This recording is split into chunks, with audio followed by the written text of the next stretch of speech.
제가 이 천국의 귀한 복음을 깨닫지 못하고 살았을 때는요, 그때 나의 모습을 보면요, 늘 내 생각이 우선순위였고, 또 모든 계획하면 그 계획대로 되는 것이라고 생각하고요. 실제적으로 그렇게 함으로써 이뤄낸 결과물들이 굉장히 많았었어요.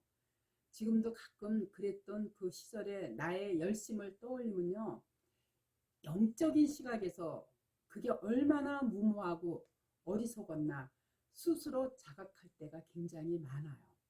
어쨌든 하나님 뜻에 의해 교회를 제가 이 깊은 산중에다 건축은 했지만, 그야말로 지금 이제 4년이 좀 더 됐는데 몇 년이 지난 지금까지요, 우리 강릉 서머나 교회는요 늘 자리가 텅 비어 있어요.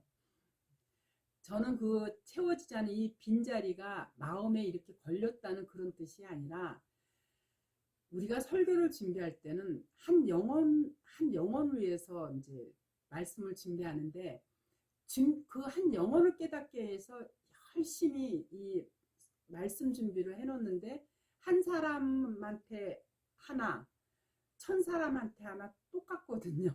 근데 저는 매번 그 말씀을 전하기 위해서 열심히 설교를 준비하는데, 이거 듣는 사람이 한 사람밖에 없다라는 게 항상 이렇게 매번 다 준비할 때마다 참 아깝다.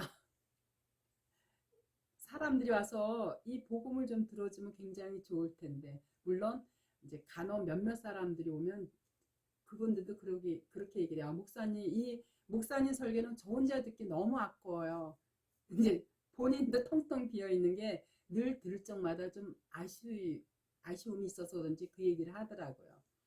그래서 어느 순간 이제 그 채워지지 않는 그 빈자리를 보는 순간, 복음을 어떻게 전하는 게 가장 나올까?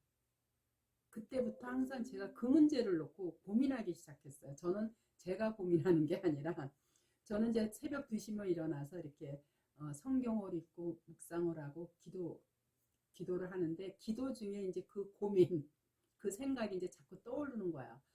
복음을 어떻게 전하는 게 좋을까? 이런 생각을 이제 새벽에 할 때, 그러던 어느 날, 그때 불현듯 저한테 이 생각을 주시더라고요. 너의 변화된 삶을 많은 사람들한테 알리면 되지 않니? 저야말로 아주 지독한 영적 빨갱이였거든요.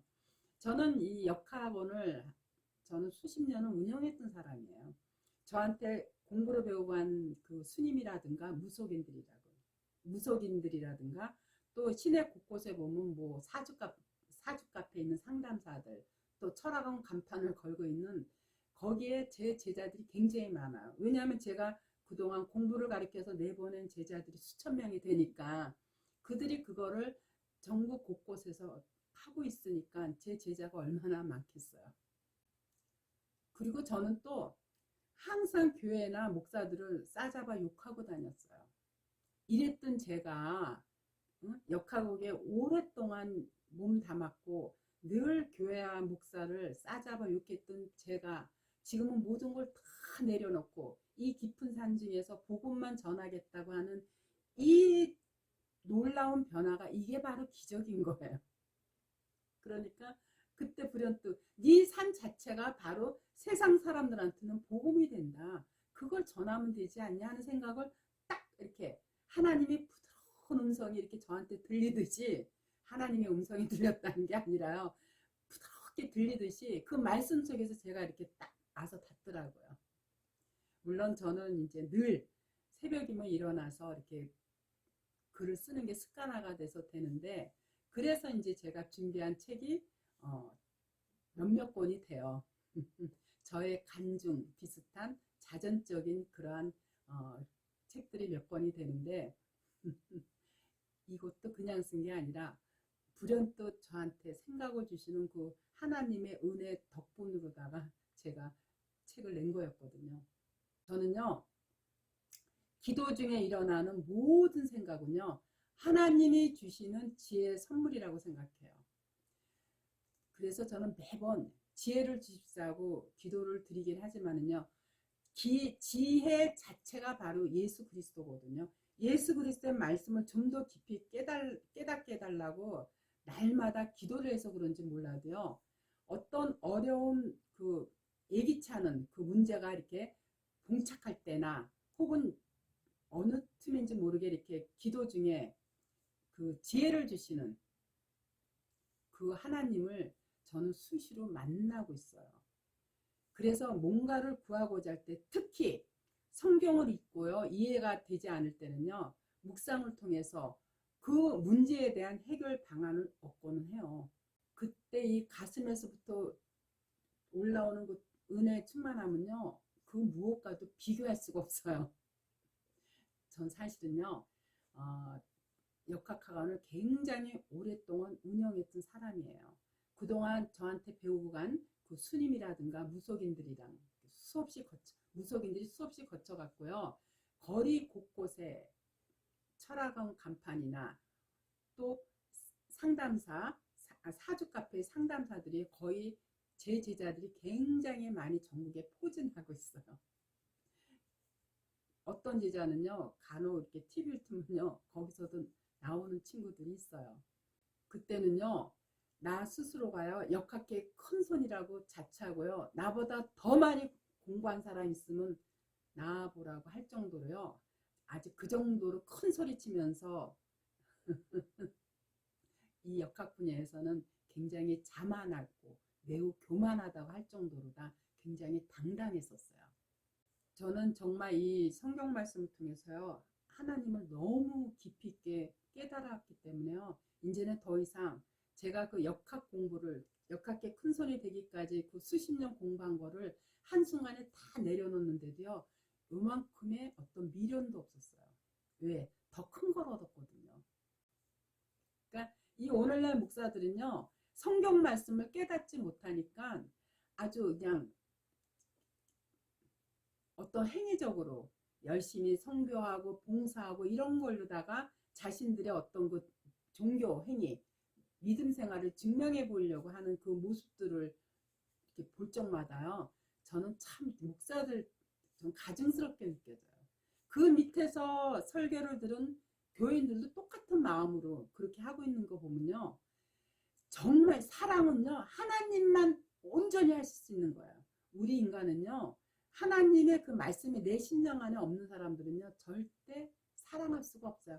사랑하는 거라고 착각을 하는 거죠. 일시적으로. 일시적인 감정에 의해서. 사랑은 변하면 안 돼요. 영원한 것이 사랑이에요. 근데 그 영원한 사랑은 오직 하나님만 하실 수 있는 거기 때문에 우리가 남한테 보여주기 위해서 하는 그런 선교행위, 봉사, 사랑, 이게 제 눈에는 사실은 유선적으로 보이더라고요. 진짜 참 사랑은요.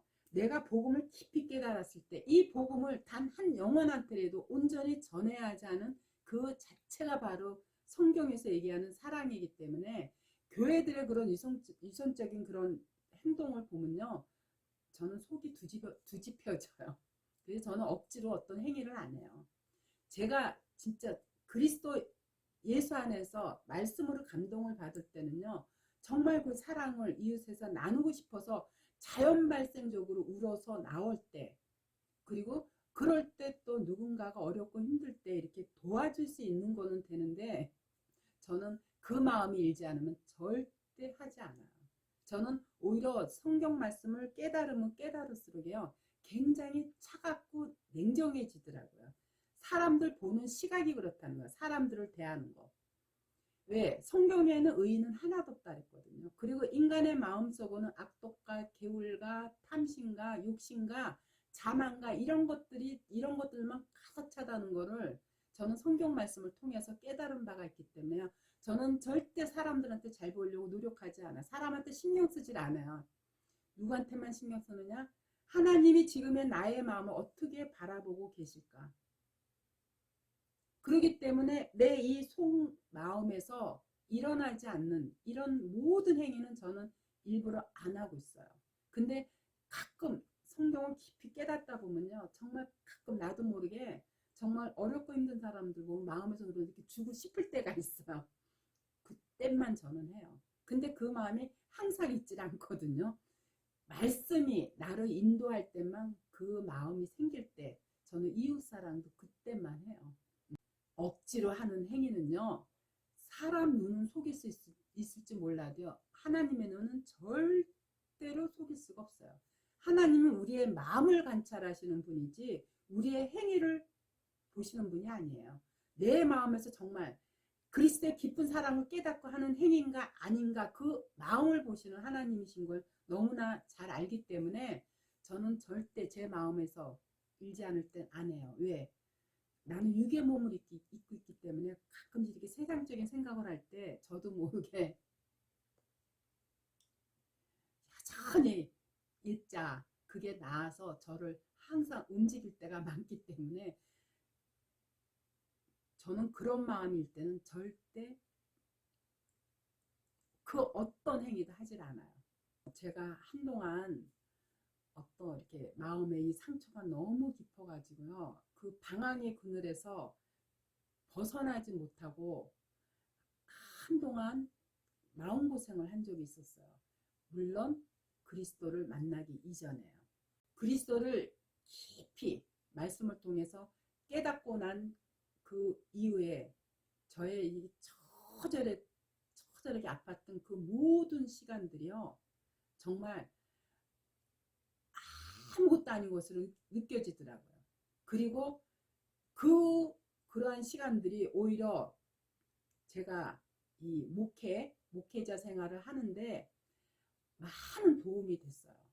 근데 이제 제가 이렇게 막상 깨닫고 나서 느낀 게 뭐냐면, 이 믿음을 주신 이분이 내가 새벽마다 성경을 읽고 노력해서 생긴 그런 믿음이 아니라 어느 날 불현듯 하나님께서 저를 말씀을 통해서 찾아오셔서 이 믿음을 깨닫게 해주셨다라는 것을 느끼는 그 순간부터요, 저는 정말 모든 걸 다 내려놨어요. 믿음조차도. 하나님이 이끌어주지 않으면요, 저는 오늘도 수없이 저의 원래 그 제 일자 있잖아, 이게 항상 속에서 끊임없이 올라와요. 남을 미워하고 분내고 성내고 이런 것들이 끊임없이 올라와요. 근데 이러한 끊임없이 올라오는 이 마음을 제가 억지로 막 누르려고 노력해서가 아니라 하나님께서 항상 저한테 미소 짓듯이 얘기하시는 것 같아요. 그거는 말씀을 통해서 저한테 깨닫게 해주시는 거죠. 야, 그러니까 내가 필요한 거 아니냐. 네가 그걸 어떻게 해. 너는 티끌인데. 그래서 내가 이 땅에 온 거고, 그래서 내가 너를 위해서 십자가를 졌지 않니. 너는 나만 믿으면 돼. 그 음성이 이렇게 부드럽게 미소 지으면서 이렇게 미소 짓는 모습으로 이렇게 들리는 게요, 저는 이렇게 그 말씀 속에서, 그래서 그 하나님만 바라보고 갈 수 있어요. 그래서 저는 이 세상에서 제가 가장 행복한 사람이라고 감히 말할 수 있는 것도요, 항상 하나님께서 내 이 육적 자아에서 일어나는 모든 것을 내 스스로 하지 못하는 걸 아주 그냥 하나님께서 이렇게 눌러주시는 거를 제가 느껴요. 뭐를 통해서? 말씀을 통해서. 그 말씀 속에서 깨닫게 해주시면서 저를 이렇게 오늘도 매일매일 변화시켜가는 그 하나님을 제가 어떻게 이걸 복음으로 전하지 않을 수 있겠느냐는